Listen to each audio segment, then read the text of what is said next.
Thomas yang mengatakan, saya nggak percaya kalau dia bangkit. Dia bilang, sebelum saya cucukkan jariku ke atas, ke bekas tombak di lambungnya, saya nggak percaya.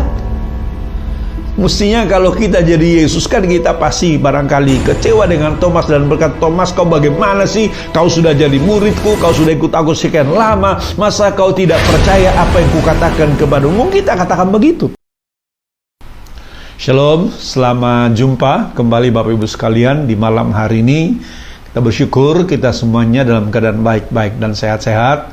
Dan kita terus berdoa supaya kekuatan dan kesehatan yang Tuhan berikan tetap menjadi bagian kita, sehingga kita terus bisa berjalan dalam anugerah Tuhan hari lepas hari, sampai kita semuanya berjumpa dengan Dia dalam kemuliaan yang kekal yang Tuhan siapkan bagi setiap kita. Malam ini saya akan lanjutkan apa yang sudah saya sampaikan kepada kita tadi malam. Tadi malam saya sudah sampaikan kepada kita bahwa ketika Yesus dikubur, maka kuburannya ditutup dengan batu yang besar, lalu juga dijaga oleh para penjaga-penjaga yang dikerahkan oleh imam-imam kepala, imam-imam besar dan ahli-ahli Taurat, dan juga Pilatus pada saat itu. Tetapi kita lihat bahwa batu yang besar dan para penjaga tidak bisa menggagalkan kebangkitan Yesus dari antara orang mati. Yang Alkitab katakan yang benar ialah pada pagi-pagi hari pertama minggu itu dia bangkit seperti yang dikisahkan dalam Alkitab, Bapak Ibu sekalian. Tetapi juga yang menarik kita lihat bahwa setelah Yesus bangkit dari antara orang mati, ada juga upaya dari mahkamah agama untuk mengaburkan peristiwa kebangkitan itu dengan menyogok para penjaga-penjaga kuburan, supaya para penjaga-penjaga kuburan memberitahukan kepada banyak orang bahwa kalau Yesus tidak ada lagi di kuburan, itu bukan karena ia bangkit dari antara orang mati, tetapi mayat Yesus dicuri oleh murid-muridnya, sehingga dengan demikian dikatakan dalam Injil Matius pasalnya yang ke-28 tadi kemarin, ayatnya yang ke-15 dikatakan di sana, mereka menerima uang itu dan berbuat seperti yang dipesankan kepada mereka, dan cerita ini tersiar di antara orang Yahudi sampai sekarang ini. Maksudnya cerita yang mengatakan bahwa kalau Yesus tidak ada di kuburan bukan karena dia bangkit, melainkan karena murid-murid Yesus datang malam-malam dan mencuri mayat itu. Dan dikatakan di sana, dan cerita ini tersiar di antara orang Yahudi sampai sekarang ini. Nah, saya mau sampaikan kepada kita adalah ternyata memang ada upaya sistematis untuk mengaburkan peristiwa kebangkitan Yesus dari antara orang mati. Tentu pertanyaan kita adalah, kenapa sih kok ada usaha yang begitu kuat untuk mengaburkan kebangkitan Yesus dari antara orang mati? Saya mau sampaikan kepada kita, ternyata memang ini sangat penting. Kenapa? Karena ternyata tiang utama iman Kristen adalah kebangkitan Yesus dari antara orang mati. Karena kalau Yesus tidak bangkit, artinya kalau dia hanya mati saja dan tidak bangkit, maka dia sama saja dengan tokoh-tokoh agama yang lain. Sama saja dia dengan guru-guru yang lain. Sama saja dia dengan suhu-suhu yang lain. Karena nabi yang lain juga, guru agama lain juga, suhu agama lain juga pernah hebat dan pernah mengajar luar biasa pada masanya, tetapi mereka mati dan tidak bangkit lagi. Itu sebabnya mereka berusaha untuk mengatakan bahwa Yesus juga sama dengan guru-guru yang lain yang pernah mengajar, yang pernah hebat pada masanya, lalu kemudian dia mati dan tidak bangkit lagi. Nah, kenapa saya sudah katakan tadi, kenapa ini sangat penting bagi mereka? Karena memang ini adalah upaya mengaburkan kebangkitan Yesus. Karena dengan kaburnya kebangkitan Yesus, maka itu akan merusak tiang utama dari iman Kristen. Dan ternyata teman-teman sekalian, sampai zaman rasul-rasul pun berita ini masih terus tersiar. Bahkan juga beredar di tengah-tengah masyarakat dengan mengatakan bahwa tidak ada itu kebangkitan di antara orang mati. Karena itu kalau kita lihat surat Rasul Paulus kepada sidang jemaat di Korintus, dia menekankan betul pentingnya kebangkitan Yesus dari antara orang mati. Saya akan baca bagi kita 1 Korintus pasal 15 mulai ayat 12. Di sana dikatakan begini. Jadi bila mana kami beritakan bahwa Kristus dibangkitkan dari antara orang mati, bagaimana mungkin di antara kamu yang mengatakan bahwa tidak ada kebangkitan orang mati? Lihat di sini, kalau tidak ada kebangkitan orang mati, maka Kristus juga tidak dibangkitkan. Perhatikan ayat 14 ini. Tetapi andai kata Kristus tidak dibangkitkan, maka sia-sialah pemberitaan kami dan sia-sialah juga kepercayaan kamu. Lebih daripada itu, kami ternyata berdusta terhadap Allah, karena tentang Dia kami katakan bahwa Ia telah membangkitkan Kristus, padahal Ia tidak membangkitkannya. Kalau andai kata benar bahwa orang mati tidak dibangkitkan. Ayat 16, sebab jika benar orang mati tidak dibangkitkan, maka Kristus juga tidak dibangkitkan. 17, dan jika Kristus tidak dibangkitkan, maka sia-sialah kepercayaan kamu dan kamu masih hidup dalam dosamu. Jadi saya mau sampaikan kepada kita, ternyata bagi imanmu, imanku, dan iman kita, kebangkitan Yesus dari antara orang mati itu sangat penting.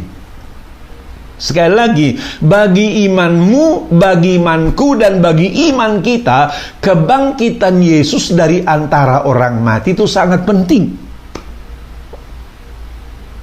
Kenapa? Ya jelas penting.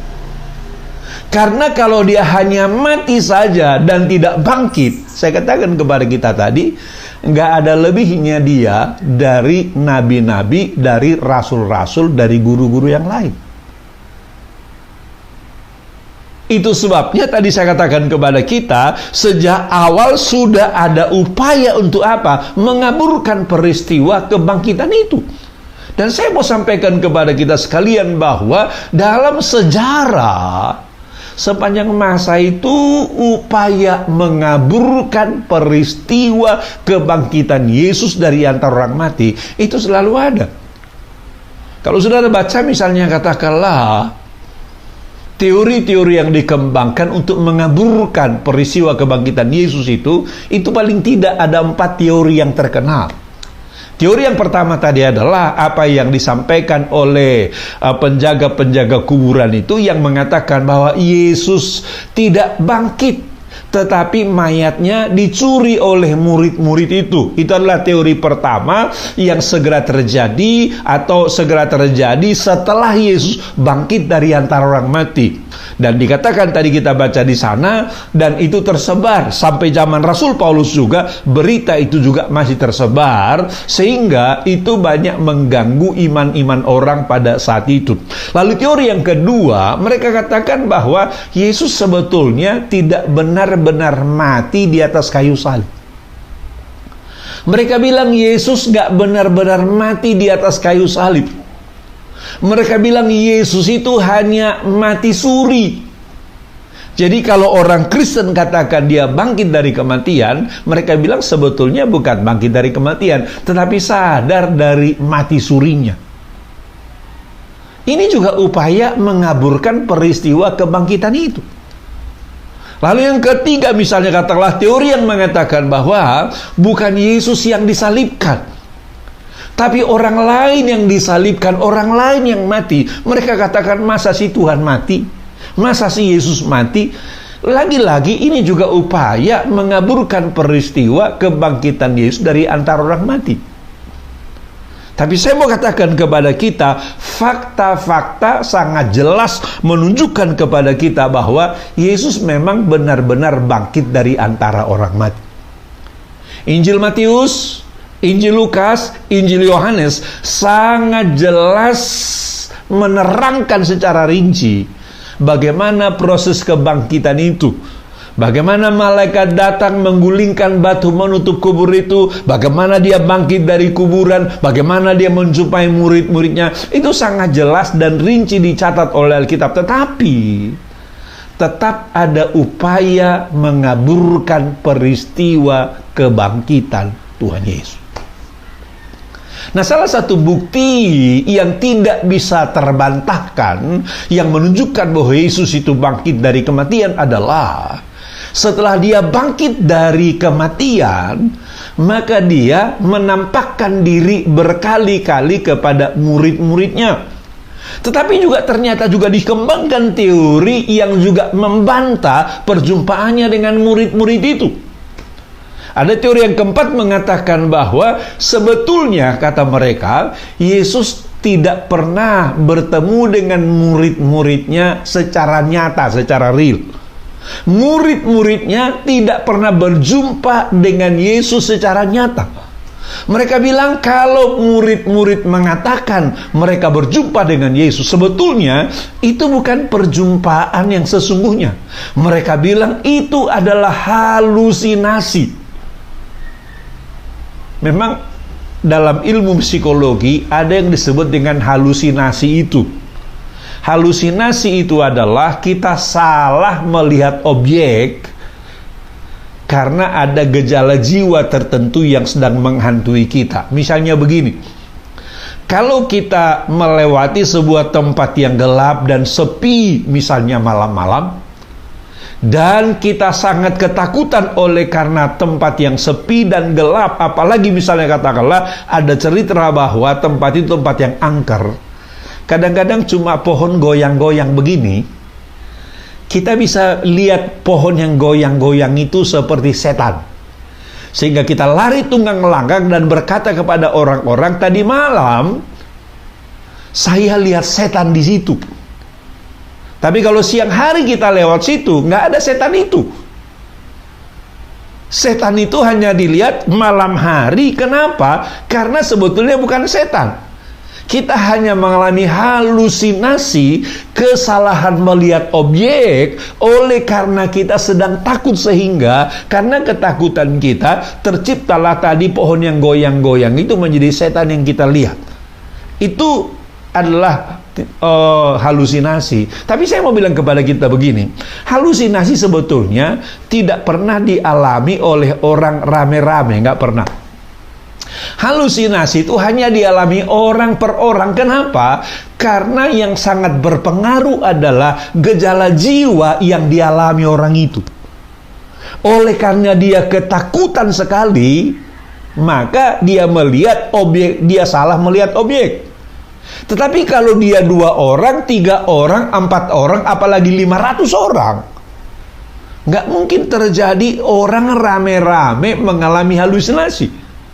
Padahal kalau kita baca Alkitab dengan sangat jelas dikatakan di sana bahwa Yesus itu menampakkan diri bukan hanya kepada 1 orang, tapi juga kepada banyak orang dan berkali-kali. Kalau kita baca 1 Korintus pasal 15, jelas sekali di sana dikatakan kronologi dari apa yang dialami oleh Yesus itu. Dalam 1 Korintus pasal 15 mulai ayat 3 dikatakan begini, sebab yang sangat penting telah kusampaikan kepadamu, yaitu apa yang telah kuterima sendiri ialah bahwa Kristus telah mati karena dosa-dosa kita sesuai dengan kitab suci, bahwa ia telah dikuburkan dan bahwa ia telah dibangkitkan dibangkitkan pada hari yang ketiga sesuai dengan kitab suci. Lihat ayat ini, bahwa ia telah menampakkan diri kepada Kefas, kemudian kepada ke-12 murid. Sesudah itu ia menampakkan diri kepada lebih dari 500 saudara sekaligus. Paulus mengatakan ketika menulis surat itu, kebanyakan dari mereka masih hidup sampai sekarang ini, tetapi beberapa diantaranya telah meninggal. Jadi Bapak Ibu sekalian jelas, salah satu bukti yang tidak terbantahkan mengenai kebangkitan Yesus adalah Dia menampakkan diri kepada murid-muridnya. Dia menyampaikan penguatan kepada murid-muridnya. Bahkan satu kali dia yang menampakkan diri itu makan bersama-sama dengan murid-muridnya. Jadi kalau halusinasi, nggak mungkin kita berhalusinasi makan dengan orang lain, nggak. Murid-murid pernah melihat Yesus makan bersama-sama dengan mereka sesudah kebangkitannya dari antara orang mati. Bahkan pernah satu kali sesudah kebangkitan dari orang mati, Yesus menyediakan sarapan ikan bakar kepada murid-muridnya. Itu ingin menunjukkan secara sangat jelas dan sangat nyata bahwa Yesus memang benar-benar bangkit dari antara orang mati, dan kebangkitannya dibuktikan dengan sangat nyata. Salah satu pembuktiannya adalah Alkitab katakan, setelah dia bangkit, dia tinggal di dunia 40 hari 40 malam. Dalam waktu 40 hari 40 malam itu, dia berkali-kali menampakkan diri kepada murid-muridnya dengan cara-cara yang berbeda di tempat yang berbeda-beda. Nanti Bapak Ibu sekalian, secara khusus saya akan bahas kepada kita beberapa penampakan yang sangat spesial dan punya makna yang sangat spesial. Saya akan bahas nanti itu kepada kita. Salah satu misalnya penampakan yang spesial yang akan saya bahas adalah penampakannya kepada Thomas. Kenapa? Karena Thomas ini nanti kan kita bahas secara khusus. Karena Thomas ini betul-betul tidak percaya kalau Yesus itu sudah bangkit. Ketika murid-muridnya datang kepada dan berkata, Thomas, ayo kita bertemu Tuhan, dia sudah bangkit. Thomas bilang, apapun kalian bilang, saya nggak percaya kepada itu. Dia bilang, sebelum aku mencucukkan jariku di bekas tombak di lambungnya. Nanti saya akan bahas secara khusus itu, teman-teman, supaya kita betul-betul paham betapa perhatian Yesus itu secara sangat spesifik kepada murid-muridnya. Dan nanti juga saya bahas kepada kita mengenai penampakan Yesus kepada Petrus dan kawan-kawan, di mana Petrus dan kawan-kawan oleh karena kecewa terhadap, katakanlah mungkin mereka sudah patah arang, mereka sudah tinggalkan pekerjaannya sebagai nelayan, mereka sudah tinggalkan segalanya, mereka ikut Tuhan, tapi faktanya Yesus mati dan mereka merasa tidak ada harapan lagi. Karena itu Petrus mengajak kawan-kawannya, dia bilang, ayo kita pergi menjala ikan, dan murid-murid lain juga menjala ikan bersama-sama dengan dia. Tapi apa yang terjadi, kita bilang, tapi malam itu mereka tidak menangkap apa-apa. Setelah mereka pulang dengan sangat kecewa, ternyata ketika mereka sampai di pantai, mereka bertemu dengan Yesus. Dan Yesus sudah siapkan, saya katakan tadi, sarapan ikan bakar di sana. Setelah mereka sarapan, baru kemudian ada percakapan yang intens kepada Petrus secara pribadi. Untuk apa? Melakukan pelayanan pemulihan terhadap Petrus. Itu nanti akan saya bahas rekan-rekan dalam perjumpaan-perjumpaan kita hari-hari berikutnya, supaya betul-betul kita pahami betapa kasih Tuhan itu luar biasa bagi setiap kita. Betapa Dia mengasihi kita, dan karena itu saya mau katakan kepada kita, kerap kali kita juga ketika kita menjadi kecewa dalam hidup ini, mungkin kita kecewa karena harapan kita yang tidak terpenuhi. Mungkin kita kecewa oleh karena keinginan kita nggak terpenuhi. Lalu kita ngambek kepada Tuhan. Seringkali juga Tuhan itu datang kepada kita dengan cara-cara yang entah kita sadari dan tidak kita sadari, dia membujuk kita seperti orang tua membujuk anaknya yang sedang ngambek begitu, teman-teman. Sama seperti kan saya katakan kepada Thomas. Thomas yang mengatakan, saya nggak percaya kalau dia bangkit. Dia bilang, sebelum saya cucukkan jariku ke atas, ke bekas tombak di lambungnya, saya nggak percaya. Mestinya kalau kita jadi Yesus kan kita pasti barangkali kecewa dengan Thomas dan berkata, Thomas, kau bagaimana sih? Kau sudah jadi muridku, kau sudah ikut aku sekian lama, masa kau tidak percaya apa yang kukatakan kepadamu? Mungkin kita katakan begitu. Tapi Yesus itu adalah Yesus yang sangat lembut. Secara khusus dia datangi Thomas. Setelah berjumpa dengan Thomas, dia bilang begini, Thomas, ini kau. Nah, cucukkanlah jarimu di bekas tombak di lambungku. Wow, itu perhatian yang luar biasa loh, saudara. Itu perhatian dan sentuhan yang luar biasa. Juga kepada Petrus juga dia menunjukkan sentuhan yang luar biasa. Saya sudah katakan tadi, saya sudah katakan kemarin bahwa Petrus itu menyangkal Yesus 3 kali. Walaupun sebelumnya dia berkata bahwa sekalipun aku harus mati karena engkau, aku tetap tidak akan menyangkal engkau. Tapi apa yang terjadi? Sebelum ayam berkokok, Alkitab katakan Petrus menyangkal Yesus 3 kali. Dan ketika itu Yesus tidak katakanlah memarahi Petrus. Yesus tidak menegur Petrus. Alkitab hanya berkata ketika Petrus menyangkal Yesus 3 kali, tiba-tiba ayam berkokok.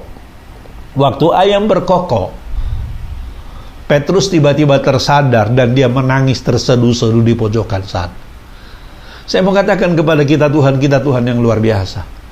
Tuhan yang sangat peduli kepada kita. Itu sebabnya saudara, kadang-kadang kenapa kita merasa seperti biarkan Tuhan, seperti tinggalkan Tuhan. Sebetulnya bukan Tuhan meninggalkan dan bukan Tuhan membiarkan kita. Hanya kadang-kadang kita kurang peka merasakan kehadiran Tuhan dalam hidup kita. Saya kira murid-murid juga pernah mengalami ini. Seperti kita baca dalam Alkitab misalnya satu kali setelah Yesus dan murid-murid selesai pelayanan. Setelah mereka selesai pelayanan, lalu kemudian mereka bertolak. Yesus kata, bertolaklah ke seberang. Maka murid-murid kemudian bertolak ke seberang dengan naik perahu. Sementara Yesus naik ke bukit untuk berdoa.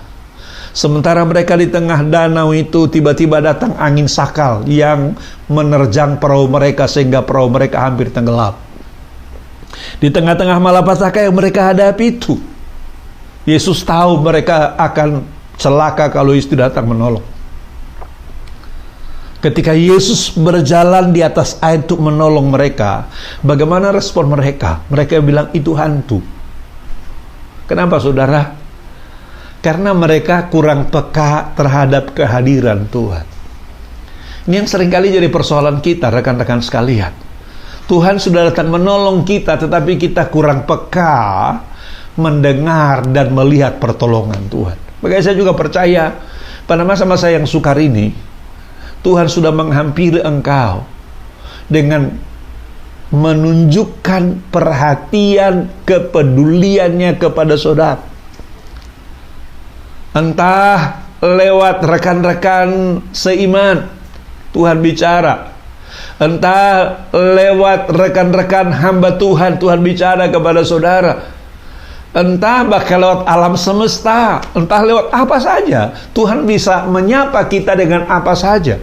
Hanya kadang-kadang kita merasa kurang dipedulikan Tuhan karena kita kurang peka terhadap kehadiran Tuhan. Makanya saudara, saya berkali-kali katakan ini, latih kedekatanmu dengan Tuhan supaya engkau makin peka akan kehadiran Tuhan dalam hidupmu. Sehingga ketika dia hadir, pasti dia hadir memberikan jawaban kepada kita. Dia hadir memberikan pertolongan kepada kita. Jadi saya juga percaya pada masa-masa virus seperti sekarang ini, mungkin Tuhan juga hadir secara pribadi kepada keluarga kita. Entah misalnya katakanlah tiba-tiba kawan kita yang sudah lama tidak komunikasi dengan kita, tiba-tiba dia komunikasi dengan kita, dia berikan perhatian khusus kepada kita. Itu adalah bentuk dari lawatan Tuhan kepada kita. Entah misalnya katakanlah ada orang yang tiba-tiba memberikan berkat kepada kita, sementara kita memang pada saat itu sedang membutuhkan berkat, walaupun yang orang itu berikan tidak seberapa, tetapi kita rasakan itu merupakan pemenuhan dari kebutuhan kita saat itu. Itu adalah bentuk-bentuk pertolongan Tuhan kepada kita. Jangan katakan, itu kebetulan sajalah. Saya mau bilang kepada kita, nggak ada kebetulan. Itu semuanya adalah pertanda perhatian Tuhan kepada saudara. Itu adalah pertanda perhatian Tuhan bagi setiap kita. Makanya rekan-rekan sekalian, saya mau katakan kepada kita, bangun kepekaan untuk merasakan kehadiran Tuhan. Bangun kepekaan untuk merasakan lawatan Tuhan, sehingga pada masa-masa yang sukar engkau melihat betapa Tuhan peduli kepada saudara, betapa Tuhan memperhatikan saudara, betapa Tuhan akan menolong saudara. Karena itu sore ini buka hatimu secara khusus kepada Tuhan. Coba merenung sejenak akan kasih Tuhan. Coba perhatikan ke belakang sesaat demi sesaat. Mungkin ada sentuhan-sentuhan khusus dari Tuhan kepadamu lewat orang-orang lain yang memberikan pertolongan kepadamu, kepedulian kepadamu, atau apa saja. Minimum membuat engkau mengalami pertolongan yang khas dan khusus. Saya mau katakan kepadamu, gak ada kebetulan dalam hidup ini. Semuanya itu pasti digerakkan oleh Tuhan. Supaya apa? Supaya setiap kita merasakan kasih dan kebaikan Tuhan. Kan itu malam ini saya ingin berdoa buat kita sekalian. Kita minta Tuhan mengurapi kita, kita minta Tuhan menjamah kita. Mari kita angkat tangan kita kepada Tuhan. Lembutkan hatimu kepada Tuhan, supaya Tuhan menjamah engkau, supaya Tuhan berbicara kepada malam ini. Tuhan Yesus, ini kami umat-Mu, ini kami hamba-hamba-Mu. Kami melihat betapa pedulinya Engkau kepada murid-murid-Mu, Tuhan. Engkau melawat mereka dengan cara-cara yang khas. Kami juga percaya bahwa Engkau pasti melawat kami dengan cara-cara yang khas pada hari-hari ini. Karena itu lawat umat-Mu secara pribadi, berbicara kepada mereka secara pribadi. Apa maksud Tuhan kepada mereka secara pribadi melalui masalah ini, melalui virus ini, agar mereka makin bergantung dan berharap kepada Tuhan. Karena kami yakin bahwa ketika yang berharap kepada Tuhan, Tuhan tidak akan mengecewakan kami, orang-orang yang percaya dan berharap kepada Tuhan. Mari Tuhan berbicara terus secara pribadi kepada umat-Mu ini. Lawat mereka dan jamah mereka, supaya mereka mengalami kemenangan dan mujizat Tuhan yang luar biasa dalam hidup mereka mulai sekarang sampai selama-lamanya. Haleluya, haleluya, haleluya. Amin. Puji Tuhan teman-teman. Selamat malam, terus semangat dalam Tuhan, karena kita tahu Tuhan tidak pernah meninggalkan dan tidak pernah membiarkan kita. Dia pasti berikan kepada kita kemenangan yang luar biasa. Haleluya. Tuhan berkati. Shalom.